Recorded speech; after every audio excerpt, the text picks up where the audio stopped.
Isang mapagpalayang araw sa inyo lahat, mga ginigiliw ko mga mag-aaral. Ngayon ay tatalakayin ko ang paksang ano ang Universal Declaration of Human Rights o UDHR. Ang Universal Declaration of Human Rights o UDHR ay naglalaman ng mga pangunahing karapatan ng isang tao.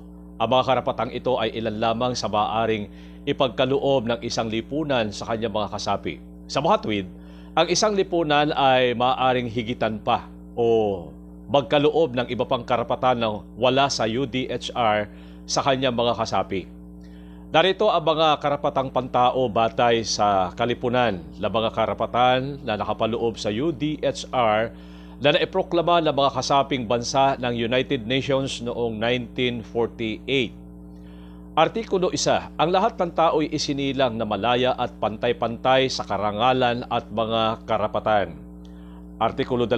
Ang bawat tao'y karapat-dapat sa lahat ng karapatan at kalayaang nakalahad sa pahayag na ito nang walang anumang uri ng pagtatangi.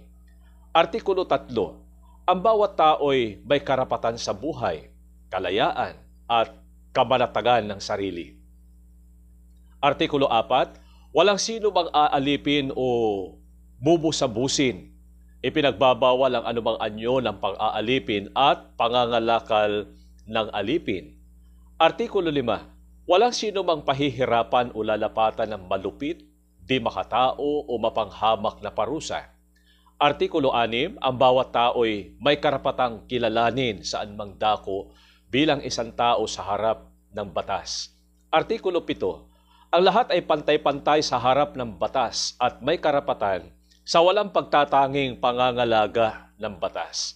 Artikulo 8. Ang bawat tao ay may karapatan sa mabisang lunas ng karampatang mga hukumang pambansa tungkol sa mga gawaing lumalabag sa pangunahing mga karapatan na ipinagkaloob sa kanya ng saligang batas o ng batas.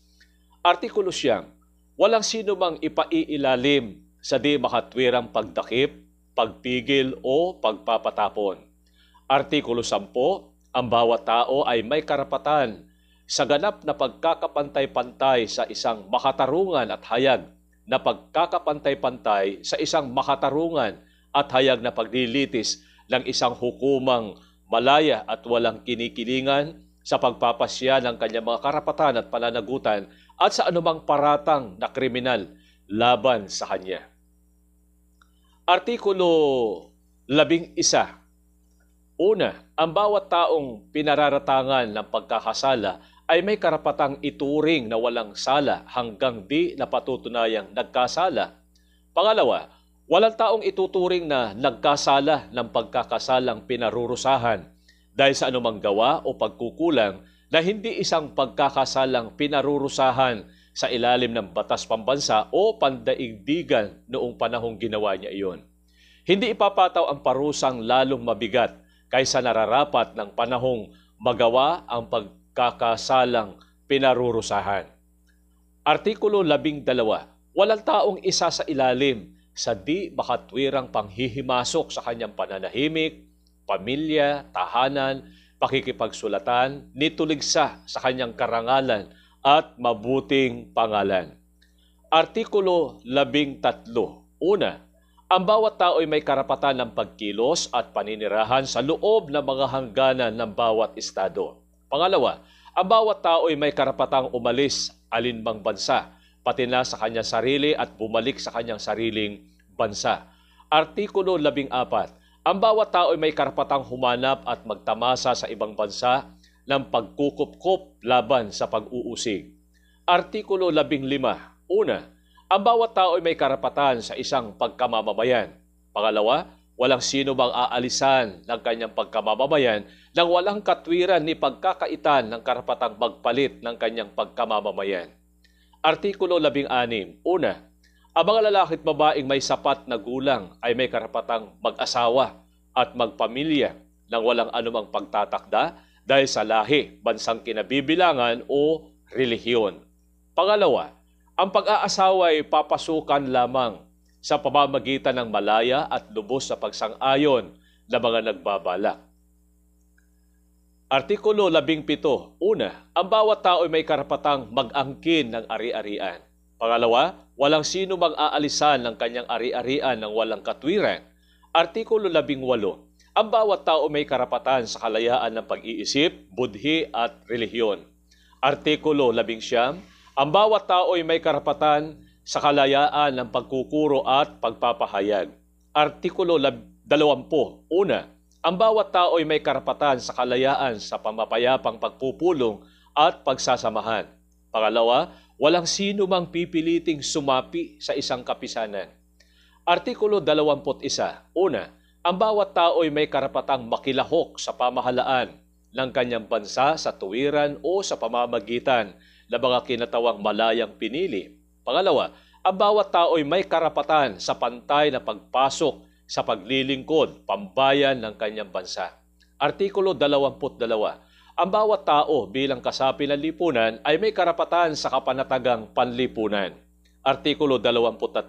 Una, ang bawat tao ay may karapatan sa paggawa, sa malayang pagpili ng hanap buhay, sa makatarungan at kanais-nais na mga kalagayan sa paggawa at sa pangangalaga laban sa kawalang mapapasukang hanap buhay. Pangalawa, ang bawat tao ay may karapatan sa kapantay na bayad ng kapantay na gawain ng walang anumang pagtatangi. Pangatlo, ang bawat taong gumagawa ay may karapatan sa makatarungan at nababatay na kabayarang tumitiyak sa kanyang sarili at sa kanyang pamilya ng kabuhayang karapat-dapat sa karangalan ng isang tao. Pang-apat, ang bawat tao ay may karapatang magtatag at umanib sa mga unyon ng manggagawa para sa pangangalaga ng kanyang mga kapakanan. Artikulo 24. Ang bawat tao ay may karapatan sa pamamahinga at paglilibang, kasama ang mga makatwirang pagtatakda ng mga oras ng paggawa at sahod sa mga panapanahong piyesta opisyal. Una, ang bawat tao ay may karapatan sa isang pamantayan ng pabubuhay na sapat para sa kalusugan at kagalingan ng kanyang sarili at ng kanyang pamilya. Pangalawa, ang pagkain at pagkabata ay nararapat sa tanging kalinga at tulong. Artikulo 26. Ang bawat tao ay may karapatan sa edukasyon.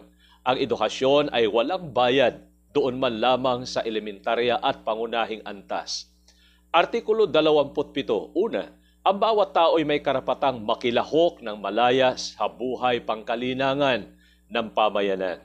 Pangalawa, ang bawat tao ay may karapatan sa pangangalaga ng mga kapakanang moral at material, bunga ng alimbang produksyong pang-agham, pampanitikan o pansining na siya ang may akda. Artikulo 28. Ang bawat tao ay may karapatan ng kaayusang panlipunan at pandaigdig. Artikulo 29. Ang bawat tao ay may mga tungkulin sa pamayanan sa ikaaari lamang ng malaya at ganap na pag-unlad ng kanyang pagkatao. Artikulo 30. Walang bagay sa pahayag na ito na mapapakahulugan ang nagbibigay sa alinmang estado, pagkat o tao ng anumang karapatang gumawa ng anumang kilusan o bagsagawang anumang hakbang na naglalayong sirain ang nakalahad dito.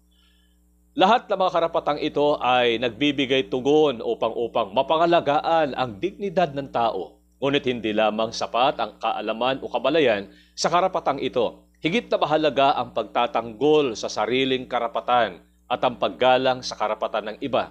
Ang mga karapatang ito ay dapat na pangalagaan upang makatiyak na ito ay maibibigay sa iyo. Gayon din, dahil ang ating kapwa ay may katulad ding karapatan, dapat na igalang ito gaya ng inaasahan nating paggalang ng iba sa ating mga karapatan. Hanggang sa muli, ito ang inyong Sir Ferds. Maraming salamat.